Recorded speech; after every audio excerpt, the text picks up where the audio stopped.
தேன் சுரக்கும் சொர்க்கலோகம் தூயவர்கள் வாழும் இல்லம் தேடிடுவேன் நான் தங்களை யார சூழல்லா உங்கள் தேனிதழால் அழைக்க வேண்டும். نحمده ونصلي على رسول الكريم. أما بعد، عن عائشة رضي الله تعالى عنها قالت: جاءت فاطمة بن أبي حبيش إلى النبي صلى الله عليه وسلم فقالت: يا رسول الله، إني امرأة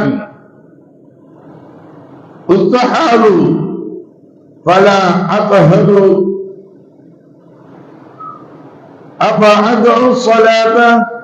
فقال: لا، إنما ذلك عرق وليس بالحيضة إلى آخره أو قال النبي صلى الله عليه وسلم. அருமைக்குரிய சகோதரர்கள் பெரியவர்கள, இன்றும் நாம் பார்க்கக்கூடியது பாடம் பெண்களுக்கு சம்பந்தப்பட்ட ஒரு பாடமாக இருக்கின்றது. உயர் இரத்தப்போக்கு இருக்கக்கூடியவர்கள், இதுக்கு அரபியில் சொல்லும் பொழுது இஸ்திஹாலா என்று சொல்வார்கள். ஏற்படும் பெண்களுக்கு அவர்களது குறிப்பு மற்றும் தொழுகை முறையை பற்றி பேசக்கூடிய பாடம்.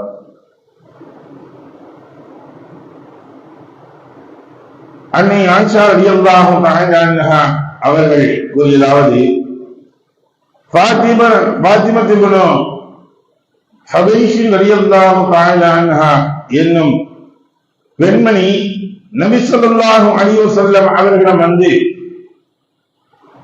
அல்லாஹ்வின் தூதரே ஸல்லல்லாஹு அலைஹி வஸல்லம், நான் உயர் இரத்த போக்கு ஏற்படுவதாக இருக்கின்றேன். மாதம் முழுவதும் நான் சுத்தமாகுவதில்லை. எனவே நான் தொழுகையை விட்டு விடலாமா என்று கேட்டார். அதற்கு நபி ஸல்லல்லாஹு அலைஹி வஸல்லம் அவர்கள், இல்லை, தொழுகையை விட்டு விடாதே. ஏனெனில் இது இரத்த குழாயில் இருந்து வெளிவருவதேயாகும்.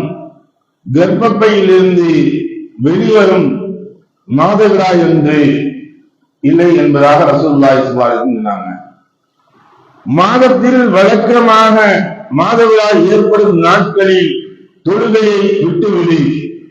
மாதவிடாய் காலம் முடிந்து விட்டால் இரத்தத்தை கழுவிவிட்டு தொழுது கொள் என்பதாக கூறினார்கள். இப்ப இது ஒரு இயற்கை உபாதை இருந்தால், அதாவது இதுவும் ஒரு நோய் போன்ற ஒன்றுதான். அந்த அவர்களுக்கு மாதத்தில் ஏற்படக்கூடிய நாட்கள்,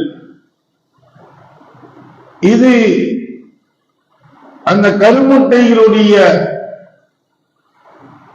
கேடானதற்கு பின்னால் இவர்களுக்கு கர்ப்பப்பையில் இருந்து வெளியேறக்கூடிய ஒரு உபாதைகள் தான் இந்த மாதவிடாய் என்று சொல்லக்கூடியது.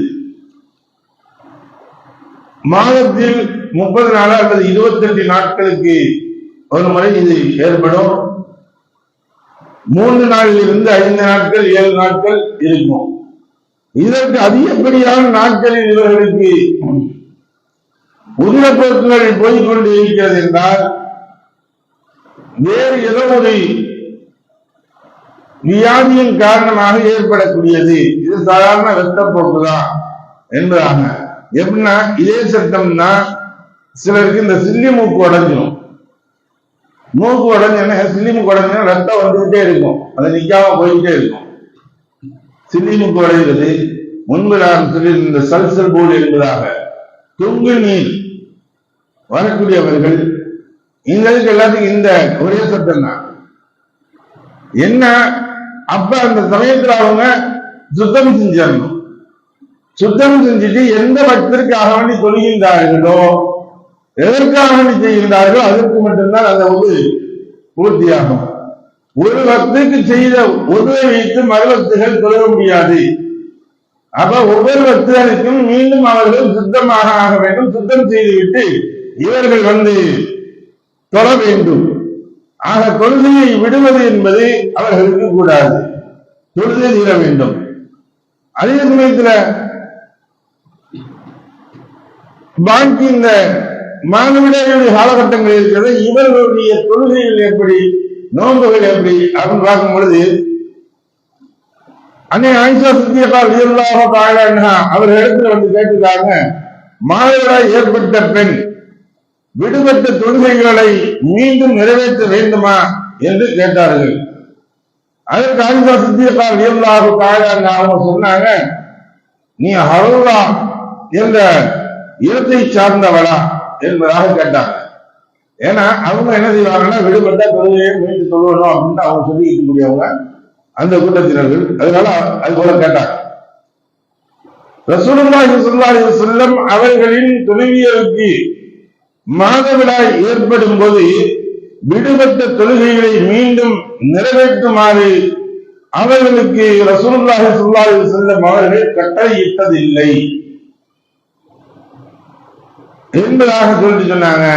அப்ப தொழுகையை இவங்க மீட்டு செல்ல வேண்டிய தேவையில்லை. 5 நாட்களோ அல்லது 7 நாட்களோ இவர்களுக்கு தொழுகை இல்லாமல் ஆகிவிட்டால் தொழுகையை மீட்டு தொழுக வேண்டிய அவசியம் இல்லை. அவர்கள் அதை விட்டு விடலாம். அதே சமயத்துல நோன்புடைய காலங்களில் நோன்பு வைப்பது இவர்களுக்கு தவறிடுச்சு. இந்த 6 நாட்கள் நோக்க முடியலன்னா ரமலானுடைய நோன்பு கழிந்ததற்கு பின்னால் மீண்டும் ஒரு நோன்பை நோக்க வேண்டும்.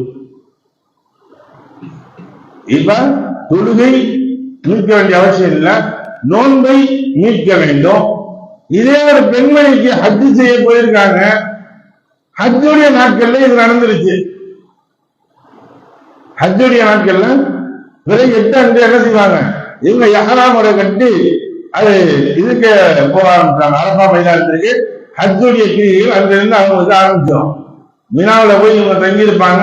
அங்க இருந்து முஸ்தலிஃபாவுக்கு போவாங்க, அரபாவுக்கு போவாங்க. அரபால இருந்து முஸ்தலிஃபாவுக்கு வருவாங்க. மீண்டும் மினாவில் செல்வார்கள், மக்காவிற்கு வருவார்கள், தவாப் செய்வார்கள். இல்ல இந்த பிறை 8 அன்றிலிருந்து இவங்களுக்கு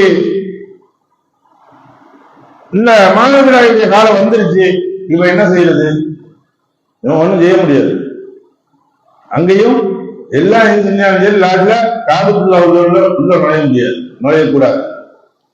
இவர்களுக்கு ஹஜ்ஜுடைய கிரியைகள், அவசிய கிரியைகள் இந்த பிறை 8 பிறை 8, 9, 10, 11, 12 தேவைப்பட்டால் 13 இந்த நாட்கள் இவங்க என்ன செய்யணும்? கண்டிப்பாக அதனுடைய செயல்பாடுகளை செய்யணும். தவறி இருக்கு அப்படின்னா இந்த 5 நாள் 6 நாள் மொத்தத்துக்கு இவங்க எதுவும் செய்ய முடியாது. இப்ப என்ன செய்யறது? அவர்களுடைய ஹஜ்ஜிற்குரிய நன்மை அவர்களுக்கு உண்டு. இதை மீட்டு செய்யணுமா, மீண்டும் ஹஜ்ஜுக்கு போகணுமா அப்படின்னா அப்படிலாம் ஒரு இது கிடையாது. அவர்கள் ஹஜ்ஜு செய்யறதுக்குரிய நன்மைகள் இருக்குது. ஆக எந்த ஒரு இதை மீட்டு செய்ய வேண்டும் என்பது மார்க்கம் சொல்லி இருக்கிறது. சிறிது மீண்டு தேவையில்லை என்பதாகவும் மார்க்கம் அவர்களுக்கு அனுமதி கொடுத்துள்ளது. எதை படித்தோமோ எதை கேட்டோமோ அதன் பிரகாரம் நடத்தாட்டக்கூடிய நண்பாக்கியத்தை வல்லுவதாக மனிதனுக்கும் தந்த அருள்வானாக. வாஹதாவுடன் அல்ஹம்துலில்லாஹி ரப்பில் ஆலமீன். சுப்ஹானல்லாஹி பிஹம்திஹி சுப்ஹானக்கல்லாஹும்ம வ பிஹம்திக வ நஷ்ஹது அல்லா இலாஹா இல்லா அன்த வ நஸ்தக்ஃபிருக வ நதுபு இலைக். ஆமீன். சுப்ஹான ரப்பிக ரப்பில் இஸ்ஸத்தி அம்மா யசிஃபூன் வ ஸலாமுன் அலல் முர்ஸலீன் வல்ஹம்துலில்லாஹி ரப்பில்